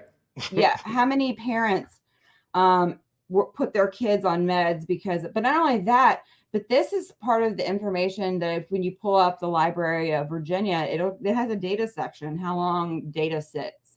This type of information sits after graduation for 75 years. So we're talking about a generational social credit score. And do we know the implications? No. Do we know how long it's been going on? I would probably say guesstimation would be, we started taking, like I said, the statewide longitudinal database system money in 2009 to start taking all of this data. And so now you hear about kids who didn't get into college with, 1400s and all these amazing things. And parents are automatically like, oh, affirmative action, race. And I'm like, well, I would start wondering about this, like, is because do we know what it, no, but we know it's there. We don't know and so the implications of how horrific that is that the fact that we don't know is that, and the fact that parents don't even know it's going on. And absolutely, because you know what? I just learned something new just now with you, doing this. I followed you, but to know that, I'm pretty quick and witty, and I can understand what you're saying. And I knew that they would use this to put your kids on drugs, but now you say it lasts for 75 years. So this could cause people not to get jobs, not to get federal employment, not to get, it could go on for, it's unlimited of what these scores can do. Especially, and wouldn't this fall under something like HIPAA, like a HIPAA violation? No, that was Obama anything? too, is that Obama, you want to talk about, like, it's not a theory when it's conspiracy, is that Obama, this is too what Obama did when he obliterated FERPA, is that anytime that he rewrote it so that anytime that FERPA applies, HIPAA does not. And that would be in giving the schools as parents consent to do this for the children, is that it does not fall under HIPAA. And I've and they use these scores, and not to cut you off here because I'm just, my mind's just going out. And they use these scores, and this is why a lot of black boys in middle school and elementary school get diagnosed as ADHD and ADD, and they start pumping these these black boys with these drugs because they may be a little aggressive. They may like to play. Because my sons were like that. My son who's a medical doctor now, was one of them kids. We would get mad and call us because he wouldn't take his nap. He don't want to take a nap. He didn't take naps at home, and so, oh, well, he's ADHD, he's ADD. I'm like, no, he's not. You're not going to pump him full of drugs. I knew enough about it then to where, no, I wasn't going to medicate my kids or anything like that. But you're talking about people that don't know, people that trust the system, that trust the school, and they're using these scores to kids that don't really know how to answer these questions. They may be having a bad day. They may have, or something. They may have just had a fight with their girlfriend. The teachers may even not like a kid and just grade a freaking kid. He doesn't pay attention. I don't like him. He doesn't pay attention, so I'm going to grade him. This is bullshit. I had a teacher call it that stupid, oh, you mean that stupid PBIS thing I have to do once a month? And I was like, you mean this? And she was like, yeah. And I said, do you know what that does? And she was like, because she'd been doing it for years and she's human. And if that kid was an a-hole that day, she'd be like, right. I have no idea. And social emotional learning was it was literally designed to be a interventional strategy when needed. So when we talk about like the multi-tiered structure, so you're a triangle, literally every child, which is like this part down from the triangle, is getting mental health. Okay. That's the way it works. And every child. And then from there, you have the yellow portion, which is okay if they don't. But so, and this is my challenge, is that not only are you giving you're causing trauma, but they talk about mental health with children in every class in explicit detail. My 12-year-old thinks that she has generalized anxiety disorder because they started to, before I caught all of this, is that they took, anxiety, suicide. We had children are committing suicide. They've been doing it all over the nation, and it's happening, and they're blaming it on COVID or whatever. Is that we have to stop saying that the suicide culture is new. It is because when you introduce things like suicide and anxiety and mental illness to children whose tiny little brains can't comprehend that I'm having a bad day, is that you're going to have children committing suicide. Yeah, and because they associate with what they say, they associate with that, and they become that, and then they become suicidal. Because, oh, I'm this and I'm that. Oh, wow, amazing. Wow. And women hear that all the time about their permanent record. Mm-hmm. This is going to go on your permanent record. We're so concerned about, credit scores and those kinds of things, when this actually is going to have much more of an impact on our children growing up. 75 years, when you think about it, like you said, Jerome, how does this impact them getting a job, a government job, going into the military, maybe getting health insurance now that it's being run by the government? Maybe their rates are going to be higher because they're going to be looked at as a risk, as a security risk. These are the things that we're so afraid of Big Brother having information, and we're turning as it adults. over. Why would we want it on our, Exactly. From day one, when our children are born, they're given a social security number within 14 days of their birth. And you think that social security number, we're going to hold on tight to that, pack it away.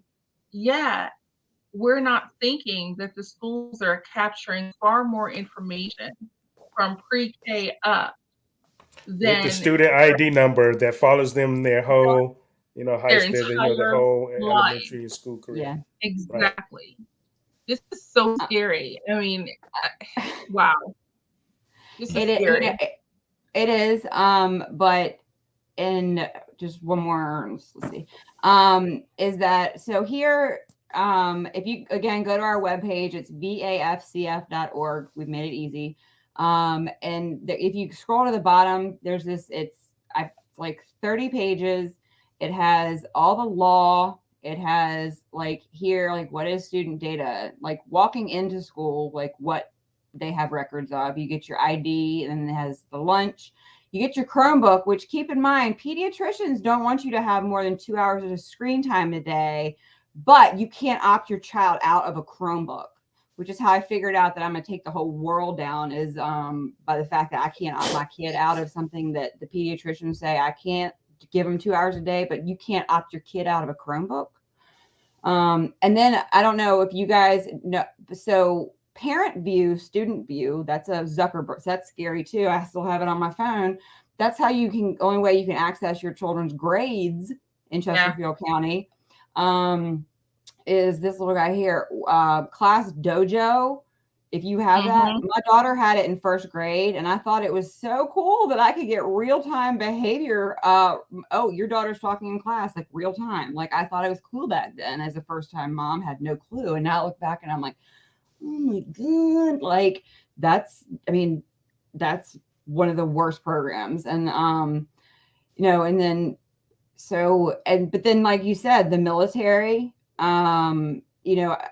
I was up in Montgomery County speaking this summer, and one of the moms up there read only 20% of men want to go into the military. And it's something like only 7% of them are getting approved because they're all being deemed obese.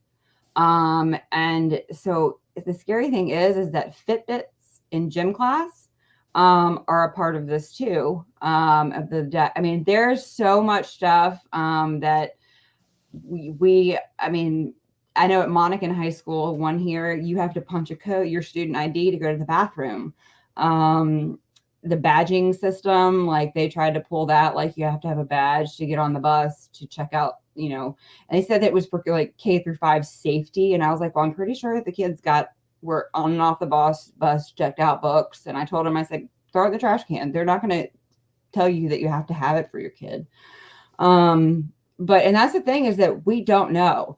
And is that this has been going on so long that Virginia has to start asking. And if you don't believe me, you can look up any, Oklahoma is a big one. Utah is that the states all over this country have been fighting this for decades. And we have to get over the fact that we are any different, because I can promise you that we are not. But this is the castle. And when I talked about castle, this is the good old, it looks so friendly. They're going to teach about self-awareness, self-management, I don't know if self-awareness again, but relationship skills. And that's where they have like bullying and all this stuff.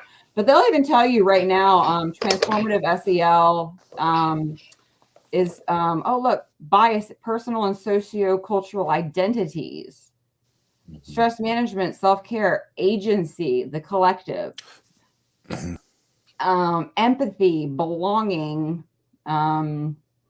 collaborative problem solving, and then you've got distributive justice and collective well-being. So, I mean, this stuff, but what the VDOE, you can type in VDOESEL, and right there on the front of the page, castle, boom, and it'll take you straight to, and this is my first challenge I had to Glenn and Jillian and them when, well, what exactly is this was after he issued his divisive concepts, and I knew this SEL backwards and forwards, and I said, you can't have the two stand together, because the second that you click on that castle, you're taken to SEL as a lever for anti-racism and social justice. Like, can't have this and this, which is when I started to figure out who they were. But we have got tons of resources, the forms, because I hate to be one of those parents that's like, just get your kids out, because that doesn't help. I was a single mom once, and I didn't have another option. And so, there are options. Your school's going to lie to you, and I can give you the list of comebacks. Like, they're going to tell you, no, you can't. I'm going to tell you, yes, you can. And I'm going to tell you how to tell them. You don't have to tell them like I tell them, because I'm not telling you, I'll go to jail, I'll die for my kids. Like, but there's a lot of parents that are just, we've been groomed too, is that we have to understand into submission, into not understanding like that the Constitution still exists. And there's so many ways, and I hope that you guys can pass the message along on how bad it is. And that, so think of like CRT, transgender, the books, all of it, put it into a syringe, and think of SEL as like the delivery system. And what I tell people is we have to stop fighting, the symptoms and actually fight the actual disease. Because as long as you have these special interest groups, which is what sets us apart too. One is why Bobby and I are always broke, is because we won't take the money by the big companies that fund the special interest groups, because I'm not going to compromise my principles for anybody. But is that we're not going to play whack-a-mole with this. I'm not going to fuel the race war anymore, because this is what's going on. This is the reality of it. And they want us to fight the race war and fight the ACLU about the bathrooms. And but it's all, just imagine it as social emotional learning as the delivery system for the output, which is the workforce drive education, and 21st century skills, which is all part of this too. So. Wow, because that's basically saying, while we're fighting, like you said, the race war and the bathroom issue, they're not pushing back on a lot of it, because all they're doing is grooming the next generation. They're sticking them, as you said, with the needle that supplies them with all of the talking points, all of the thinking, the things that they should represent according to government. And they're just waiting for, our generation to die out. And then they already have that remade generation, that perfect group of soldiers that they can have and go forth. So it's mind-boggling, because you just think about all the different connections. Like Jerome was saying, it had his mind going in so many different directions when you're talking, because it's the things that we think about. So now think about this. All of the IRS agents that they're hiring and that information. So back to the information for the school lunches and the filling out the forms and whether or not you're a military veteran. Now you got the IRS and you got all these other agencies that are all interconnected. How is that going to work? What are Well, the lunches individual- is the Department of Agriculture, and then you've got the Yeah. Department of Labor. So everybody thinks Mhm. it's the Department of Education, but it's not. There's even the DoD, the Department of Mhm. Defense, has an education department, which is another thing Glenn's been big on up in Northern Virginia, is getting all these defense contracts signed. Yes. And that's 100% to like make our children like chimpanzee, like Carlisle. ready. Carlisle Group. Yep. Carlisle Carlisle, Group. this is an interesting fact, is Carlisle that Group. Weinstein partnered with Rupert Murdoch. He was one of the first drivers for this big ed tech takeover, and they failed. Murdoch got out of it. This was years ago. This was Carlisle. Now he went and joined Emerson Collective, who is Steve Jobs' widow. And so it's all, I mean, Carlisle is all up in the thick of it, like with ESG. Oh yeah, right. ESG, because I saw a video when Youngkin was still the CEO of Carlisle, and he was actually in Davos at the World Economic Forum, and the interview that he was saying, that still don't know he was there. Yeah, and the interview, you know, they went on, and he distinctly said that the Carlisle Group was a big pusher and investing heavily into ESG. If you 2021, if you were to type in 2021 Carlisle World Economic Forum ESG, it'll pop up right there. Right. And then people were like, "Well, he got fired," and I think I posted a couple of days ago. No, he didn't. Like, well, let's be clear. No, he didn't. And now he's involved in this whole thing about the way that the stocks before he left were the lot. I mean, he made a whole. Yeah, right. They were untaxed. Yes, They were untaxed. I mean, that was one of those things that somebody that I pulled up, and I was like, okay. Yeah. Like, Yeah, I mean, and here it is too. And I told Madison, I mean, and okay, so I'll share this story, you know, really quick, because they were trying to recruit me for Youngkin's campaign, right? They sent the two brothers, there's two black guys that worked for this campaign. I forget their names right now, but both of them called me and they said, hey, we need to, you know, try to get you in, you know, to, you know, help the campaign or whatever. I said, well, you know, set up a meeting or a phone call at least with me and Youngkin first, because I have some questions. You know, I have questions because I know he's with the Carlisle Group, and one of my first questions, you know, that I did not, you know, like, or one of his first statements is that, you know, he quit his job to run for governor because he was tired of the way, you know, of the direction of Virginia and for the people, right? I mean, you didn't quit shit. First of all, you didn't quit. You know, retired early. And you got this big, I forget what, you know, what it was now, but the 17 million or whatever it was, big severance package. So last time I quit a job, I didn't get a severance package and it wasn't called an early retirement. So you didn't really quit. So, you know, let's just stop playing with the play on words, okay? You were the guy that they selected to, you know, be put in this position. And to me, implanted 100%. You know, and to me, I'm going to be honest. It was a wink and nod between the Democrat Party and these establishment rhinos, because here it is, right? When have you not known a Democrat, especially the way Hillary Clinton says it, never concede, right? McAuliffe only lost by 2 points. He only lost by 2 points, and he did not even put up a fight. He conceded right away. He was just like, bye. Okay, cool, dude. It's your turn, you know, type deal. Because any other Democrat would have fucked was a slip up. Because if you go back and listen to that night, the last debate, I've listened to the hot mic on it. Is that you can hear Youngkin be like, I was just talking about the books. Like there's a lot of mumbling going on. And if you look at McAuliffe's history, that man could backpedal and sweet talk his way out of anything. Oh, absolutely. And absolutely. And that was the thing to me that I was like, this man is owning it and tripling down on it. Tripling down. And if you notice too, that, you know, Youngkin never talked about any of that prior to that moment. He never talked about the kids, never talked about power of the parents, never talked about any of that. He stayed away from it. He was only talking about the books. And then when McAuliffe made that gaffe, then he seized on it. Oh, what a perfect segue for me to come in for. I'm just saying, I say that to people, and I'm like, and they're like, "Oh my God, me too," and I'm like, "Thank you, Jesus." So. And I know Madison was the same way, man. We talked about this for a while. It was like, come on, man. So anyway, so needless to say, they never set up the interview. I was texting, I have Youngkin's number. We were texting back and forth and, this and that, but, they would never set up a meeting. And I could never get with them to talk, And so people say, oh, well, you didn't work on his campaign. No, I didn't work on his freaking campaign because he never sat down with me, never gave me, the time of day to sit down and answer my questions that I needed answered before I went and worked for his campaign.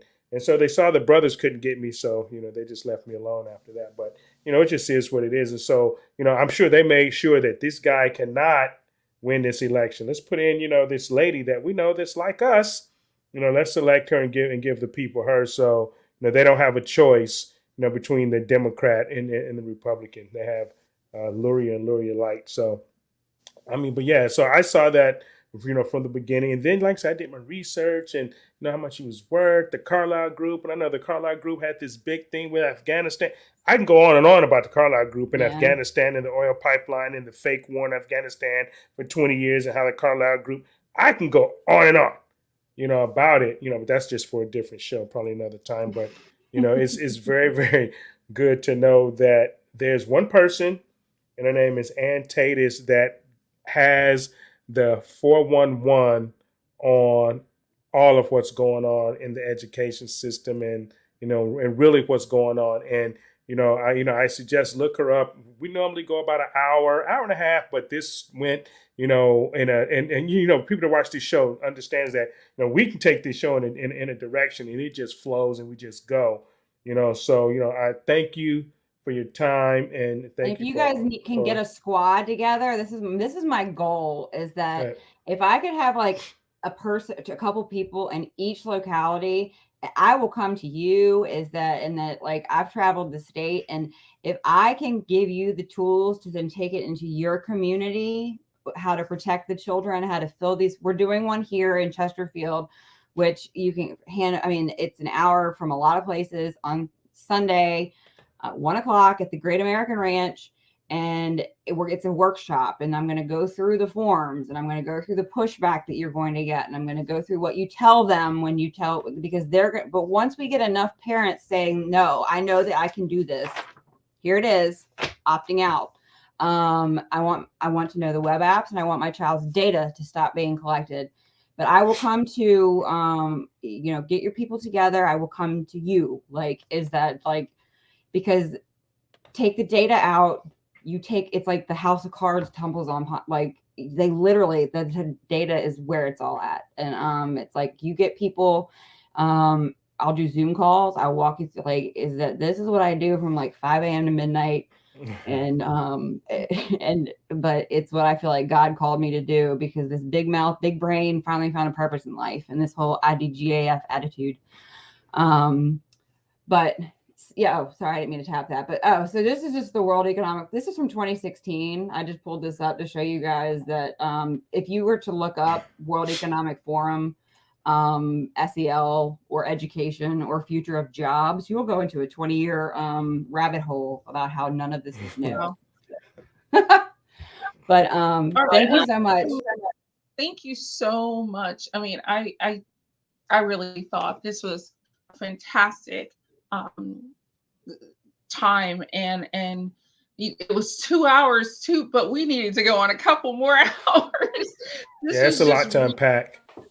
It is. Really, and anytime that you got, we have a channel, and I do I try to go through and do prepare slideshows so I can walk people through the documents and get more in depth into, and so yeah, anytime that you guys, I would love to do a show with people and show them the stuff and have a reactionary show, because me saying what I say and my knowledge, but having a reaction, it'd be great too. But it was awesome, and I'm gonna go put some kids to bed, and my husband's been at the graveyard, so he's probably kind of cranky too. All right, well, thank you for coming. All right, you guys take care. I'm sorry. Okay, take care. We appreciate you, right. Nez and Taydus, y'all. Thanks, Ann. Yes. All right, bye, guys. Guys have a good night. All right, we're out. Bye. Peace, y'all.